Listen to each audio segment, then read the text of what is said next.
Welcome to SciTech Culture with Steve Kern and Ben Warner, where we examine science, technology, and culture in the 21st century.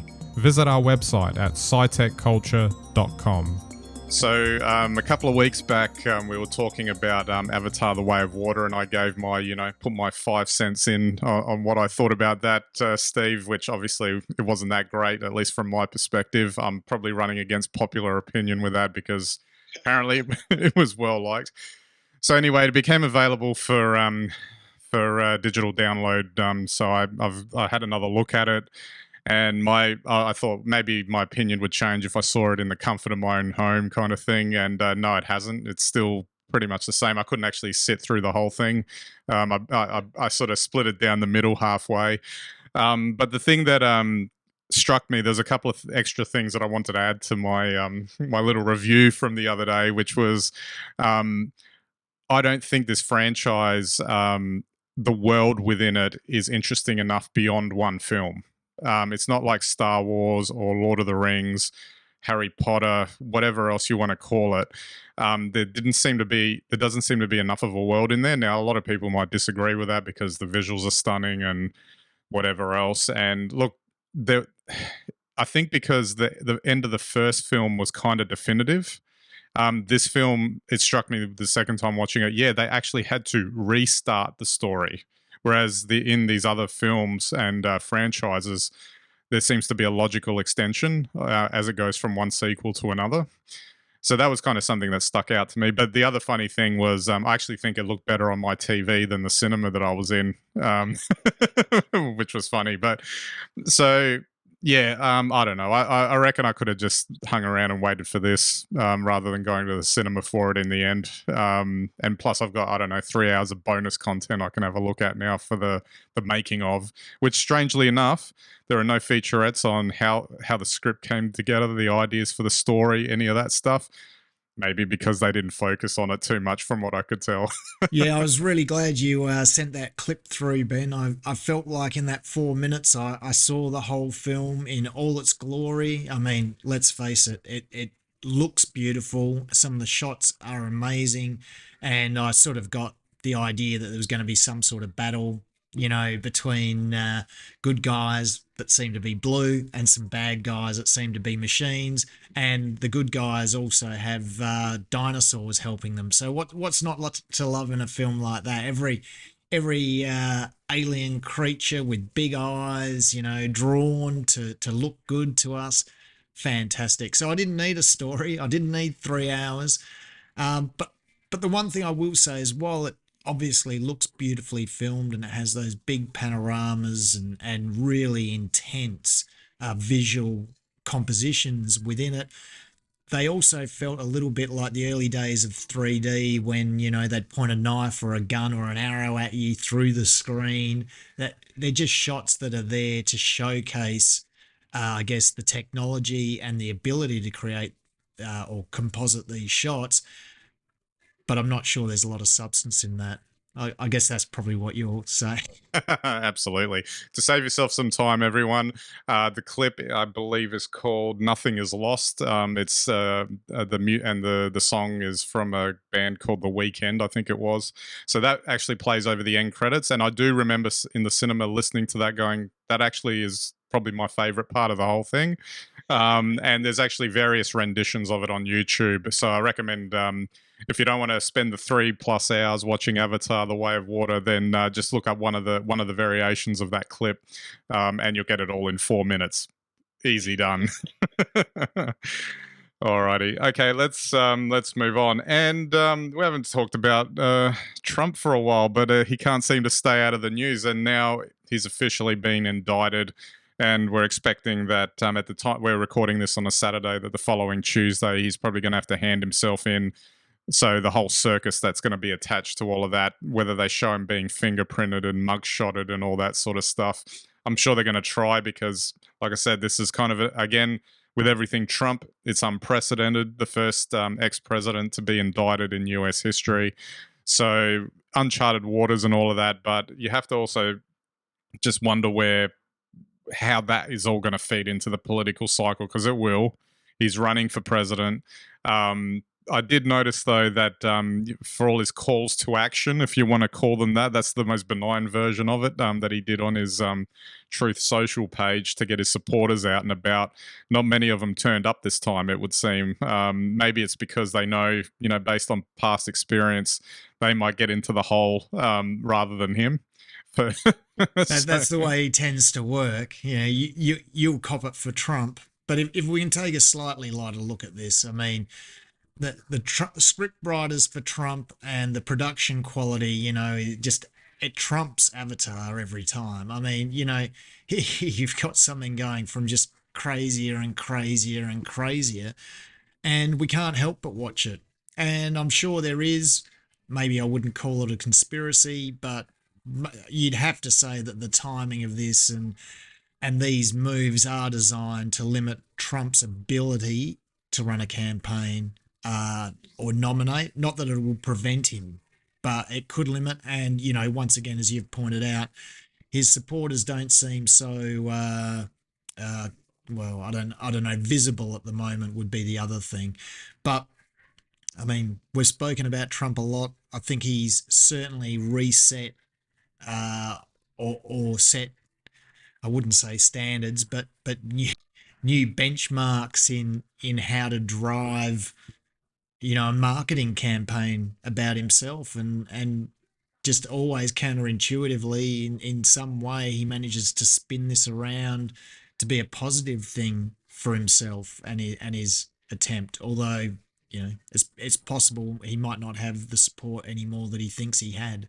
Or maybe it doesn't matter to him because just announcing that he's running for president might just be another way because he may have thought that something like this might have been coming, and the presidency, if he manages to get back in, might be an insulator for any trouble that might come his way. Or I mean, he might be thinking of it as simplistically as that.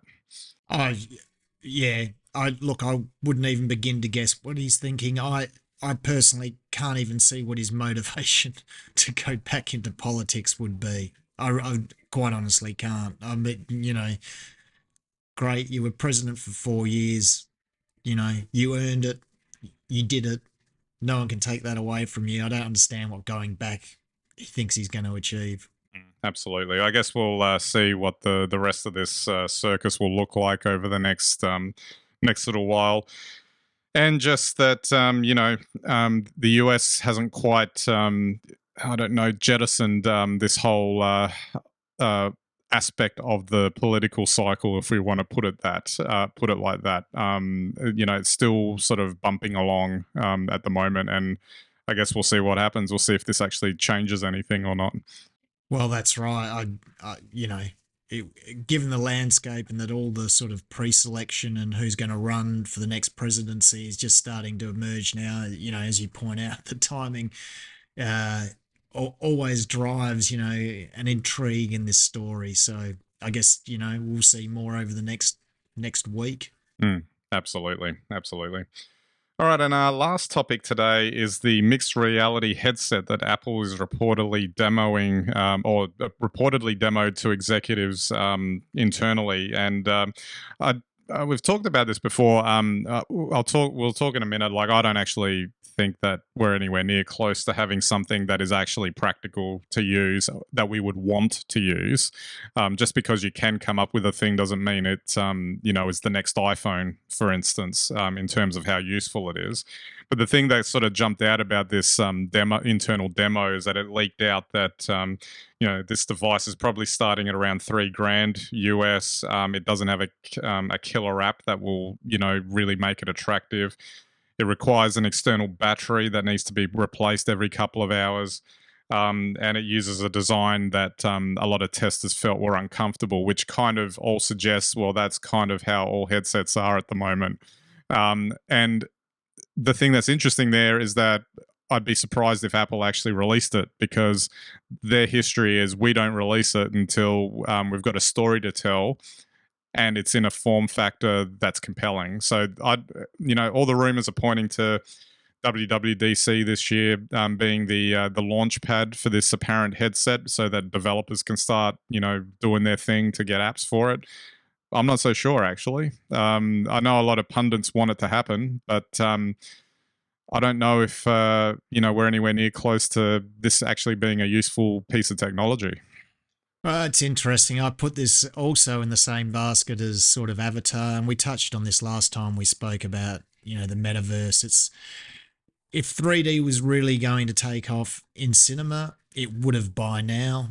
I don't know what it'll take to really take off, and I think we're sort of in the same zone with the metaverse. Not to say it won't at some stage, but the problems are still the same. I mean, I wouldn't be worried about the battery with this headset because I can't wear 3D glasses for 3 hours, let alone something heavier than that. So, I'd be finishing my gameplay well before the battery ran out. And then I think the other issue with it is that there's still not really a use case. Even in gaming, there's not really a great use case, and we can still play and love fantastic 2D games. So at some stage, it'll take off, but the reality is people still like to go out and shop despite Zuck thinking everyone's going to be wandering up and down the streets of Facebookburg and,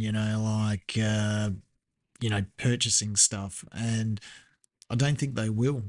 So do you think it's surprising that Apple have chosen to focus on this as well, or is it because it's something that they feel like they can't miss the boat on and that's why they're doing it? It's Apple can't afford to miss the boat. They have to have this technology. They're a hardware provider and they provide, the entire ecosystem. So they have to have it. And if it takes off, they have to have a product. But I think like you, I think you're right. They'll have it ready. Once they've got it designed and they've got it working fundamentally, then they'll wait for the market to take off, and then they'll get in very early with a very high quality product. But I would have thought that this is too early, but maybe not. Maybe they'll release it, just a low key release, and let developers go to it, and that's the best way to find that killer app if one exists. If anything, there's only two real things that I can see that would work.